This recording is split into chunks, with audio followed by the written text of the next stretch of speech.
우리가 지금 살펴보고 있는 이 누가복음은 누가 역사가로서의 누가가 철저하게 시간의 흐름 속에서 역사 속에서 복음을 풀어내고 있습니다. 사실 신약 성경의 대부분을 바울이 기록하였지만 누가는 누가복음과 사도행전을 기록하면서 사실 이 두 서신이 내용상으로 보면 분량상으로 보면 신약 성경의 반 이상을 차지하는 것이죠. 그러니 가장 많은 분량을 누가가 기록한 복음과 사도행전이 감당하고 있다라는 것입니다. 그런데 누가복음에서 누가는 시간의 흐름, 역사의 흐름을 하나도 놓치지 않고 쭉 기록을 하고 있어요. 그래서 복음의 시작점부터 복음이 어떻게 전 세계로 흘러갔는지 역사 가운데서 우리에게 말씀해 주고 있습니다. 오늘 누가복음도 그런 철저한 역사가의 시각으로서 이것을 기록하고 있죠. 그래서 우리가 살펴보았던 1장은 보면 예수 그리스도께서 탄생하시기 전, 이 땅에 오시기 전에서부터 시작하여서 수태고지, 그리고 그가 잉태되어 뱃속에 있을 때의 이야기가 1장의 이야기죠. 그리고 2장의 이야기는 무엇입니까? 아구수도 황제 때에 그분이 태어나셨을 때부터 우리가 어제 살펴보았던 것처럼 그분이 12세가량 되었을 때까지 시간 속에서 예수 그리스도가 누구인지에 대하여 그 역사성을 가지고서 예수 그리스도가 누구이신지에 대하여 2장은 우리에게 이야기했습니다. 오늘 본문 말씀은요, 이제 12세쯤에 대한 에피소드를 들려주었던 그 시간에서 18년가량 흘렸습니다. 그러니 예수님이 한 30세쯤 되셨을 때에, 특별히 그때는 이제 본격적으로 예수 그리스도께서 사역을 시작하는 시작점이 오늘 누가복음 3장이고요. 그리고 이 예수 그리스도의 본격적인 사역의 시작점에서 하나님은 자기 백성들을 이제 예수 그리스도의 사역의 시작점에서 준비시키고 있는 이야기가 3장부터의 이야기입니다.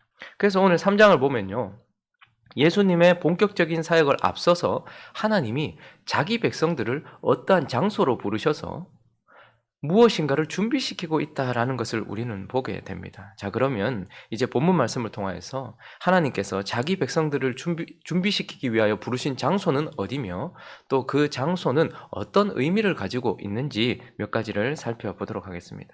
먼저 그리스도를 만나기 전, 본격적인 그분의 사역이 시작되기 전 하나님은 자기 백성들을 빈들로 부르신다라는 것을 우리는 좀 보게 됩니다. 오늘 본문 말씀 1절을 한번 읽어볼까요? 하나님이 빈들, 광야로 그들을 부르시는데요. 1절을 한번 읽어보겠습니다. 시작. 디베료 황제가 통치한 지 15해, 곧 본디오 빌라도가 유대의 총독으로, 헤롯이 갈릴리의 분봉왕으로, 그 동생 빌립이 이두레와 드라고닛 지방의 분봉왕으로, 루사니아가 아빌레네의 분봉왕으로. 디베료 황제, 우리가 처음 2장에서 시작할 때는 아구수도, 로마의 1대 황제였습니다. 그리고 시간이 한 18년 정도 흘렀습니다. 그리고 2대 황제 티베료 황제가 로마를 통치하고 있었습니다. 그래서 티베리우스가, 그리고 유다에서는 본디오 빌라도가, 그리고 갈릴리 지방에서는 헤롯이 높은 곳에서 하나님의 백성들에게 말하고 있는 시점이었습니다. 그러니까 이런 자들이 높은 곳에서 하나님의 백성들에게 말하고 있는 시점이었습니다. 그리고 2절을 보시면요, 그때에 안나스와 가야바가 대제사장으로 있을 때에, 그런데 그때는 또 안나스는 실권을 가지고 있었던, 이미 은퇴는 했지만 여전히 실권을 가지고 있었던 대제사장이었고, 집안 대대로 자기 아들들도 제사장을 시켰고, 가야바는 그의 사위입니다. 그러니 지금 대를 이어서 계속해서 그들이 실권을 가지고 있었던 대제사장으로서 이제 안나스와 가야바가 성전에서 말하고 있던 때였습니다. 그러니 티베리우스 같은 사람, 본디오 빌라도 같은 사람, 헤롯 같은 사람이 높은 곳에서 하나님의 백성들에게 말하고 있었고, 안나스와 가야바 같은 사람이 성전에서 하나님의 백성들에게 말하고 있던 그때에, 놀랍게도 2절을 다시 보시면 그때에 하나님의 말씀이 어디에 임했다고 말합니까? 빈들에서 사가랴의 아들 요한에게 임했다라고 말하고 있습니다. 그때 하나님께서는 요한을 통하여서 말씀하시기 시작하셨는데 어디에서 말씀하셨다고요? 빈들에서 말씀하기 시작했다. 광야에서 말씀하기 시작했다라고 말씀하면서 하나님은 이제 자기 백성들을 어디로 불러들이고 계시는 것입니까? 빈들, 광야로 불러내고 계시는 것입니다. 광야라는 이 단어, 히브리 단어는 미드바르라는 단어입니다. 광야, 미드바르. 그런데 이 미드바르라는 이 단어는 다바르라는 말하다, 말씀이라는 단어에서 유래했어요. 그러니까 광야라는 미드바르는 말하다, 말씀하다라는 단어에서 유래했기 때문에 어떤 의미를 가지고 있는 것일까요? 결국 광야는 하나님이 말씀하시는 곳, 하나님이 자기 백성들을 만나서 말하는 곳, 그게 바로 광야고 미드바르입니다. 그래서 하나님의 백성들이 하나님을 만나고 또 하나님께 사용받기 전 하나님은 다 어디로 부르십니까? 광야로 부르십니다. 모세도 광야에 있었습니다. 하나님의 백성들 전체도 광야에 있었습니다. 바울도 아라비아 광야에 있었죠. 하나님은 하나님의 백성들을 어디로요? 빈들로, 광야로 불러내셔서 그곳에서 말씀하시는 하나님이다. 하나님은 자기 백성을 광야로 불러내셔서 준비시키신다라고 말씀하고 있습니다. 자, 그리고 이제 하나님은 예수 그리스도의 본격적인 사역의 시작점에서 자기 백성들을 준비시키실 때 어디로 불러내시는가 또 보니까 오늘 요단강 부근으로 부르신다라는 것을 보게 됩니다. 3절을 한번 읽어볼까요? 3절 시작. 요한이 요단강 부근 각처에 와서 죄 사함을 받게 하는 회개 세례를 전파하니. 자, 요한은 광야에서 외쳤습니다. 빈들에서 하나님의 말씀을 외쳤습니다. 그리고 요한은 요단강 부근에서 세례를 선포했고 세례를 전파했다, 세례를 주었다라고 말씀하고 있습니다. 여러분, 요단강 부근은 어떤 곳입니까? 실제로 요단강은 사해 바다로 흘러가는 그 부근을 말하는 것이죠. 실제로 지구상에서, 이 땅에서 가장 낮은 곳이 바로 요단강 부근입니다. 실제로 이 땅에서, 지구상에서 가장 낮은 곳이 바로 요단강 부근인데 하나님은 자기 백성들을 어디로요? 아무것도 없는 빈들로 불러내시기도 하고, 그리고 또 어디로 부르십니까? 그 빈들에서 더 낮은 곳 요단강 부근으로 불러내신다라고 말씀하고 있습니다. 여러분, 하나님이 하나님의 백성들을 어디에 두셨어요? 예루살렘에 두셨습니다. 구약 성경 전체에서 예루살렘은 가장 높은 곳을 의미합니다. 그래서 바벨론이든 애굽이든 어떤 지역이든 예루살렘으로 갈 때마다 뭐라고 표현합니까? 예루살렘으로 올라가매, 이렇게 표현합니다. 가장 높은 곳에 하나님의 백성들이 있다라고 생각을 하고, 그들은 나는 지구상에서 가장 높은 곳에 있다라고 생각을 해요. 그 가운데서도 더 높은 곳은 어딜까요? 예루살렘 한 중심에 있는 성전, 그곳이 가장 높은 곳이라고 생각을 합니다. 왜요? 하나님이 거기 계시기 때문이라고 생각을 하는 것이죠. 그런데 놀랍게도 하나님은 가장 높은 곳, 가장 높은 성전에 있었던 자들, 그 가운데서 하나님의 백성들을 어디로 부르시는 것입니까? 지금 하나님은 가장 낮은 곳 요단강 부근에 계시고 그곳으로 불러내시면서 하나님의 백성들을 낮추시는 것을 보게 되는 것입니다. 그러니 주님이 본격적으로 사역을 시작하시면서 백성들에게 나타나시기 전, 백성들이 예수님을 만나기 전 하나님은 자기 백성들을 준비시키시되 아무것도 없는, 누구의 소리도 들리지 않는 광야로 불러내셔서 그곳에서 하나님께서 말씀하시기 시작하시고, 오히려 더 낮은 곳, 자기 백성들을 낮은 곳으로 부르셔서 그 요단강 가운데 부르셔서 자기 백성들을 가장 낮추시는 하나님이다라고 우리에게 말씀하고 있는 것입니다. 자, 그리고 이제 주님을 만나기 전, 주님이 본격적으로 사역을 시작하기 전 하나님께서 자기 백성을 준비시키기 위하여 어디로 부르시는가? 하나님은 바로 세례로 물속으로 부르신다라고 우리에게 말씀해 주고 있습니다. 자, 3절을 다시 한번 읽어볼까요? 요한이 요단강 부근 각처에 와서 죄 사함을 받게 하는 회개의 세례를 전파했다. 자, 광야도 힘든 곳입니다. 아무것도 없어요. 아무 소리도 없어요. 그런데 그곳에서 하나님의 백성들은 준비되고 있었습니다.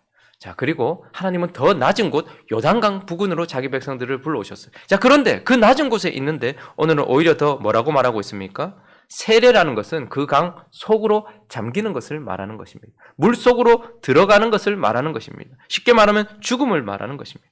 하나님은 그렇게 자기 백성들을 요단 부근으로 부르실 뿐 아니고 그 요단강 속으로 그들을 부르신다라고 말씀하고 있어요. 자, 그런데 지금 저 상황을 우리 입장에서 보면 세례를 하니까 세례 받았나 보다. 우리는 세례가 되게 은혜스러운 어떤 형식이잖아요. 예수를 믿게 된 것을 겉으로 표현하고 내 안에 있는 믿음을 하나님 앞에 표현하고 사람들 앞에 드러내는 아주 은혜스러운 순간이 바로 세례식입니다. 그러나 유대인들 입장에서 지금 특히 예루살렘 성전에 있던 그들이 빈들로 가고 요단강 부근에 와서 자기들이 물속에 잠긴다, 자기들이 지금 세례를 받는다, 이건 아주 당황스러운 상황이기도 하고 치욕스러운 상황이기도 합니다. 왜냐하면 세례란 자신들이 개처럼 여기고 있는 하나님 없는 백성, 유대인이 아닌 이방인이 세례를 통하여 뭐가 되는 그 과정이에요. 유대인이 되는 과정이에요. 그러니까 하나님이 없던 인생이 하나님의 백성으로 되는 과정이 바로 세례인 것입니다. 그런데 그들은 이런 상황이 너무 당황스럽기도 하고 수치스럽기도 해요. 왜 그럴까요? 8절을 보시면 그들의 생각이 이러했기 때문입니다. 8절을 보시면요. 그들은 둘째 줄에 보면 속으로 어떻게 생각하고 있었다는 거예요. 아브라함이 우리 조상이라 이렇게 생각하고 있었어요. 이 말은 자기들이 선민의식을 가져서 교만하게 나는 아브라함의 자손인데 이걸 자랑한다라기보다는 그들 스스로가 어떻게 생각했냐면 우리는 태어날 때부터 난지 8일 만에 할례를 받고 그리고 율법을 받은 백성으로서 나는 아브라함의 자손으로서 지금 이 땅에 있기 때문에 태어날 때부터 나는 처음부터 하나님과 바른 관계 속에 있다라고 자연스럽게 생각을 했단 말입니다. 모태신앙들이 뱃속에서부터 예수를 믿게 되고 부모님의 신앙 때문에 그냥 어렸을 때부터 교회를 다니고 지금도 교회를 다니고 있으니까 나는 당연히 하나님의 백성이고 나는 당연히 성도라고 생각을 하고 있는 것처럼 유대인들은 날 때부터 나는 원래부터 하나님의 백성인데 나는 원래부터 하나님과 바른 관계에 있는 사람인데 나는 하나님의 자녀인데 라고 당연하게 생각하고 있었다라는 말입니다. 교만스럽게 생각했다라기보다는 그것이 그들의 정체성이었어요. 그리고 8절을 다시 보시면요. 당연히 그들은 하나님과의 바른 관계 속에 있고 그렇기 때문에 첫째 줄에 보면 회개에 합당한 열매를 맺어라라고 말하는 것도 너무 당황스러운 거예요. 왜냐하면 내가 하나님과 바른 관계에 있기 때문에 내 삶을 하나님이 늘 받아주고 계시고 나는 하나님 앞에 열매 맺는 삶이라고 생각했고 내가 죽어 하나님을 만나는 순간 나는 상급을 받을 자라고 생각을 하고 있었다는 거죠. 그러니 나 존재 자체는 하나님과의 관계 속에 있는 사람이요. 그런 사람이기에 내가 하는 모든 예배는 하나님이 받으시고 하나님은 내 삶을 열매로 거두고 계신다라고 당연하게 생각하고 있었다라는 것입니다. 그런데 그렇기 때문에 그들은 태어날 때부터 세례가 필요 없는 자들이고 하나님의 백성이요 하나님의 열매라고 생각을 했는데 오늘 7절은 뭐라고 말씀합니까? 그런 그들을 광야로 부르시더니 요단강 부근으로 부르시더니 물속으로 부르시면서 뭐라고 말하고 있습니까? 둘째 줄 읽어보겠습니다. 둘째 줄 시작. 독사의 자식들아. 그러면 너무 당황스러운 말이에요. 자신들은 아브라함의 자식이라고 생각을 하고 있었습니다. 그러면 지금 이 말을 하면서 요한이 그러니까 단어 놀이를 하고 있는 것입니다. 내가 너에게 이르노니 하나님이 능히 이 돌들로도 아브라함의 자손을 만들 것이다.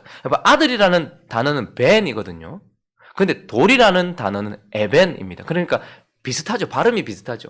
그러니까 아들, 벤, 돌, 에벤 발음이 비슷해요. 근데 여기 지금 아들들이라는 복수는 아님입니다. 바님입니다. 바님. 그리고 돌들이라는 복수로 들어가면 아바님 이렇게 되는 거예요. 그러니까 하나님은 아바님으로 아브라함의 바님을 만든다. 이렇게 말하면서 지금 그들의 정체성을 확 흔들어 버리는 거예요. 나는 당연히 하나님의 백성인 줄 알았는데 아브라함의 자식인 줄 알았는데 7절은 뭐라고 말합니까? 이 독사의 자식들아. 너희는 사단의 자식이요 독사의 자식이다라고 자기 자신, 자기 정체성 전체를 부인하도록 만들고 있는 것입니다. 거기다가 그들은 당연히 하나님의 열매라고 생각했어요. 나의 삶은 예배라고 생각했고 하나님 당연히 받으신다 생각했는데 7절은 뭐라고 얘기합니까? 장차 올 진노. 우리에게 진노가 오고 있다라고 나에게 진노가 있을 것이라고는 한 번도 생각해 본 적이 없어요. 그런데 요한을 통하여서 하나님은 9절에 이렇게 말씀하고 있습니다. 이미 도끼가 나무 뿌리에 놓였으니 지금 심판이 나 바로 앞에 있다는 거예요. 좋은 열매 맺지 아니하는 너 찍혀 불에 던져질 것이다 라고 말하고 있는 것이죠. 그러니 자기 자신은 나는 아브라함의 자손으로서 하나님과 바른 관계에 있고 내 삶은 하나님이 받으시기에 합당한 열매라고 생각하는 그들에게 물속으로 부르시면서 아니 하나님은 뭐라고 말합니까? 너희는 독사의 자식이요 진노의 자식이요 곧 심판을 받게 될 자들이다 라고 하나님께서 그들 전체를 부정하게 만드시고 세례를 받는다는 것은 나를 부인하게 되는 그런 상황인 것입니다. 그래서 결국 하나님은 그들을 물속으로 세례로 부르시면서 자기 자신을 부인하게 만드는 거예요. 나의 자랑스러움, 내가 하나님께 내놓을 만한 것, 나 스스로 자랑스러웠던 것, 그래서 나의 정체성을 내가 가지고 있었던 모든 것들을 부인하고 하나님이 말씀하시는 것에 아멘하여서 내가 독사의 자식이라는 것과 나는 하나님께 합당치 못한 불에 찍혀 지금 나아가야 될 자라는 것을 받아들이도록 하나님께서 자기를 부인하는 자리로 하나님께서 부르셔서 하나님이 그들을 낮추실 뿐만 아니라 자기를 부인하여 자기 자신을 죽음의 자리로 인도하고 있는 것을 보게 되는 것입니다. 오늘 본문을 통하여서 이제 하나님은 자기 백성들을 이렇게 빈들로 요단강 부근으로 그리고 물속으로 부르신다라고 우리에게 말씀하고 있습니다. 말씀을 정리하겠습니다. 자꾸 하나님께서 나를 광야로 내모십니까? 아무것도 없는데 자꾸 나는 중심이 아니라 주변으로 변두리로 자꾸 나를 내모십니까? 아무것도 없는 곳, 주목받지 못하는 곳, 그런 변두리로 내 삶을 자꾸 내몰고 계십니까? 하나님이 주님을 만나도록 우리를 준비시키시는 것입니다. 하나님께서 자꾸 나를 낮추십니까? 자꾸 요단강 부근으로 점점점 나를 초라하게 만드시고 더 낮추시면서 나를 낮추고 계십니까? 하나님이 주님을 만나도록 우리를 준비시키고 계시는 것입니다. 하나님께서 나 전체를 부정해야 하도록 만드십니까? 내가 쌓아놓았던 모든 것, 내가 가지고 있었던 모든 것, 그것이 하나님 앞에 아무것도 아닌 것처럼 나를 정말로 박살내시고 나를 너무 초라하게 만드시면서 나를 무너뜨리십니까? 물속으로 나를 집어넣고 계십니까? 나를 부인하게 만드십니까? 하나님이 주님을 만나도록 우리를 준비시키고 계시는 것입니다. 그러므로 우리는 하나님께서 부르신 저 변두리, 빈들 광야에서, 그리고 하나님께서 부르신 요단강 부근 저 낮은 곳에서, 그리고 하나님께서 나를 집어넣고 계시는 그 물속에서 무엇을 기대해야 될까요? 바로 우리 주님을 기대해야 하는 것입니다. 그러나 많은 사람들이 하나님께서 주님을 만나도록 준비시키고 있는 이 상황 속에서 다른 것을 기대합니다.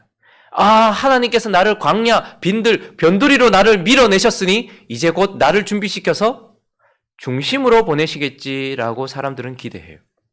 하나님께서 나를 요단강 부근 나를 낮추셨으니 이제 나를 높여주시겠지라고 높음을 기대합니다.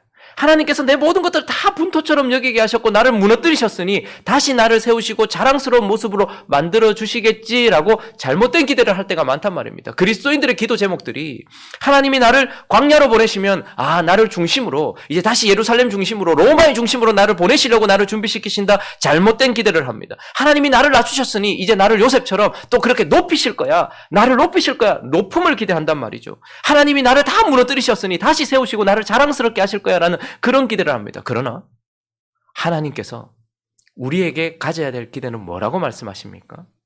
빈들로 몰아내셨습니까? 주님을 기대하시기 바랍니다. 하나님이 우리를 낮추셨습니까? 주님을 기대하시길 바랍니다. 나를 다 무너뜨리셨습니까? 주님을 기대하시기 바랍니다. 내 삶에 이러한 준비의 기간이 찾아왔다면 이제 곧 주님을 만날 것임을 기대하면서 그 주님을 기대하고 그 주님을 바라보는 저와 여러분 되시기를 예수 그리스도 이름으로 축원합니다.